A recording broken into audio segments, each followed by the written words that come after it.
SmackDown starts off with Shane McMahon making an announcement, and he says he's not going to be a part of SmackDown. He says people are angry that he's on the show too much, and the one person to blame for that is Kevin Owens. Kevin has attacked him over the last few weeks, and Shane says he is centering himself. His life coach sat him down, told him to get his emotions in check. You get what you want. You get to face Kevin Owens at SummerSlam, and that Shane made peace. And he says at SummerSlam, Kevin Owens' career will be over, and he will tell Shane he is the better man, and I quit. So I don't know if he says for sure it's an I quit match, but he made it sound like it. It could be an I quit match now. I'm not sure. So SmackDown was in Memphis, Tennessee tonight, and in Memphis they were just in 3 days ago on Saturday night.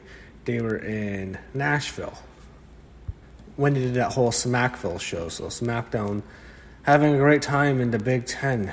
I don't know if they can get a Knoxville yet. They can have Mayor Glenn show up. But in Memphis, you have the King making an appearance tonight. You start the show off with Kevin Owens. I'm just so sick of this Kevin Owens, Shane McMahon feud. Kevin bores me now. I don't really care. It just bores me. He goes on for a while. It's kind of boring. I don't really care. Drew McIntyre comes out. They go back and forth. Drew sucks. I can't stand Drew McIntyre. The most boring wrestler in the whole fucking company is Drew McIntyre. I can literally start yawning when I see Drew McIntyre on my fucking TV screen. That guy bores everyone to death. No one cares about him. He's not going to be a star. He never was a star the first time, and he's not going to be a star now for the exact same fucking reason. The guy is a snooze. He's so boring. So they have a match. They go to a commercial during it. It went on for a while. It was decent. It's just I'm not a huge fan of Kevin Owens or Drew McIntyre right now. They both kind of bore me. Eventually, Owens gets the win with the stunner. So KO pins Drew McIntyre cleanly in the middle of the ring. They go to the interview area with Dolph Ziggler being interviewed by one of the ladies. It's either Sarah Screeper or Kayla Braxton. Both look great, by the way. But one of the ladies interviews him.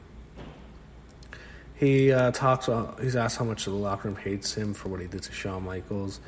He says people are upset and they brought it up online. His 2 words for the people who have an issue, too bad. Dolph talks about people who don't belong in a wrestling ring, and he mentions Mick Foley and Goldberg.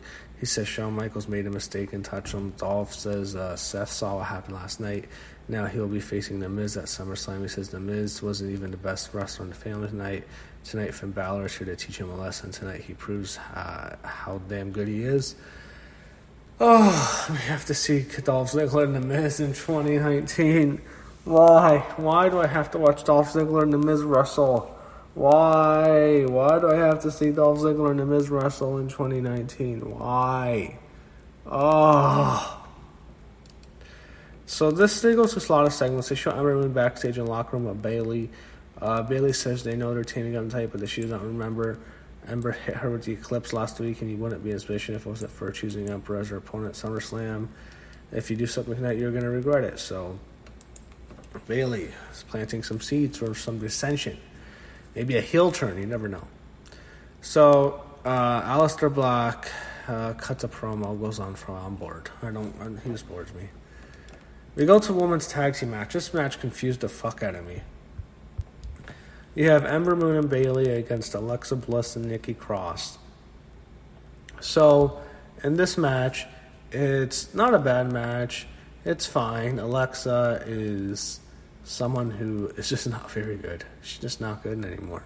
It was weird, a couple years ago when they were pushing her to the moon, she was not too bad in the ring. Now she's not good. She just doesn't have it. I don't know what it is. I don't think there's just a lot of injuries, but I don't see much in her anymore. I'm not a big fan of Nikki Cross. And this match really annoyed me because I'm thinking to myself, Ember Moon is not a big star. She's not very popular right now. She's not very over. She's very talented if you saw her in NXT. But character-wise, we really don't know much of her. I mean, we really don't know how much what her gimmick is, how good of a character she is, what her mic skills are. We really don't know Ember Moon, the person, yet. I think the big problem with Ember Moon is because we don't know her yet, we don't know her personality yet. She's not going to get over, and I think beating her right away is a fucking horrible decision. They have Alexa Bliss pin Ember Moon clean as a sheet in the middle of the ring, 1, 2, 3 after the Twisted Bliss. I am thinking to myself, why? Why have Ember Moon lose to Alexa Bliss right now? Why have Alexa Bliss pin Ember Moon? For what reason? Why? Is Alexa Bliss going to be added into a triple threat match? The way this match ended after it doesn't seem like that.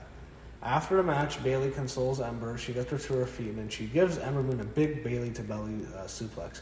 Threw her over her head. It was a great looking suplex by Bayley, but Ember gets laid out, and she left her dead basically. And I'm thinking to myself, why? Like, what was the reason for beating Ember Moon right now? Why do you have to give Alexa Bliss a win?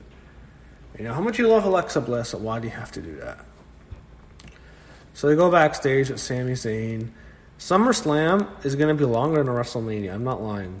I don't know. I think it was Sarah Screeber interviewed him, I'm pretty sure. He challenges Aleister Black to a match at SummerSlam, and basically it's on. SummerSlam is going to be longer than WrestleMania. So WrestleMania was, 7.5 hours this year?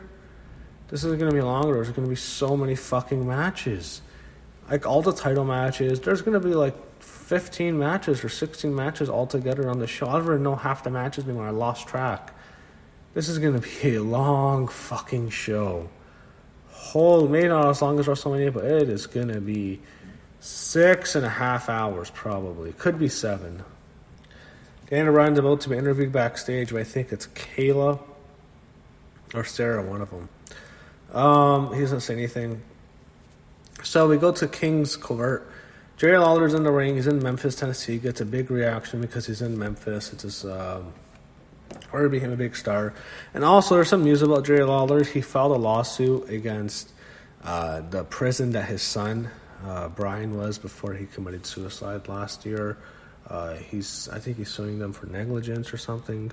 But that's definitely a big story. He's he's suing. He filed a lawsuit against the prison Brian was in. I don't know if it was in Tennessee, but that's definitely a big story. So Jerry brings out Trish Stratus, and Trish gets a good reaction. She's over. She is talking about being a mom, and then Jerry asks her if she wants to have one more match, and then she says, I'm a mom now, and she's making it look like she's not going to do it. Charlotte Flair comes out. Charlotte gets in the ring and she challenges Trish, and she says that you have to get out of this ring and change your diapers. You're not on my level, basically. And then Trish cuts into Charlotte. Pretty good promo by her. She says, you're a great performer, but right now you're being a bitch. She says, there will be no trail for you to blaze if it wasn't for her, Lita, Jacqueline Ivory, and Beth Phoenix. So all of them and her in the Hall of Fame, that's who she mentions. You more than anything should know, in order to be the woman, you have to beat the woman. And she accepts the match at SummerSlam, and Charlotte walks off, and that's it. You have Trish Stratus, Charlotte Flair at SummerSlam. You have the OC in the back. So many backstage promos, it's just too much. They cut a promo. They go to the Firefly Funhouse for a bit. It went on. It wasn't too long. They did stuff with Ramblin' Rabbit. And Bray comes and he laughs. They show what happened last night with Brock and Seth. Now they tease whether or not Seth is going to even be able to compete at SummerSlam. Next we go to Dolph Ziggler and Finn Balor. Not a bad match. This ends with Bray Wyatt interrupting. The Fiend comes out and Ziggler hits a sweet chin music and he pins Finn Balor. I think Dolph's going to beat The Miz at SummerSlam. I think it makes sense for him to beat Miz. One thing I am interested in with Finn is whether or not they decide to go with the Demon or regular Finn Balor. Because if you do a Fiend and Demon match with Wyatt pinning Balor, I think that's going to really get Wyatt over. If you have the Fiend beat regular Finn Balor, I don't think it matters. I think he needs to beat the Demon to really make him a major main event star, if that's what they want to do with the Fiend. Nakamura's walking in the back. He gets his match, Mustafa Ali and Nakamura. Didn't go on for too long. Ali wins, and it pretty much sets up Ali and Nakamura at SummerSlam. Just a long-ass show, man. It's going to be so fucking long. They do a cool interview video package with Randy Orton. He rips in Kofi Kingston. He's destroying him. He talks about the 2009 shoot from 10 years ago, the big Madison Square Garden spot. He talks about how Kofi became a joke. He shaked his ass while Orton was champion. And I really like how they really go into detail about how Randy Orton took out Mustafa Ali. He hurts him. He hurts Ali. There's a pretty bad kick, by the way, Orton gave to Ali. Anyway, Ali's out. Kofi takes a spot, and Kofi wins the. He doesn't win the chamber, but he really gets over, and he goes on to the match with Daniel Bryan at WrestleMania, and he wins the belt. So they're doing a good job. I thought this was a good promo, and I think they can have a good match at SummerSlam. So you have Kofi Kingston and AJ Styles next. You had a good matchup here. It went on for a while. So they go, during the break, they show Caleb Braxton backstage waiting to talk about Roman Reigns about his opponent at SummerSlam. We get back to the match. They have a very good match. They had a lot of interference by both sides. One thing that was cool was both the New Day and the OC are all champs. There's gold and gold on both sides.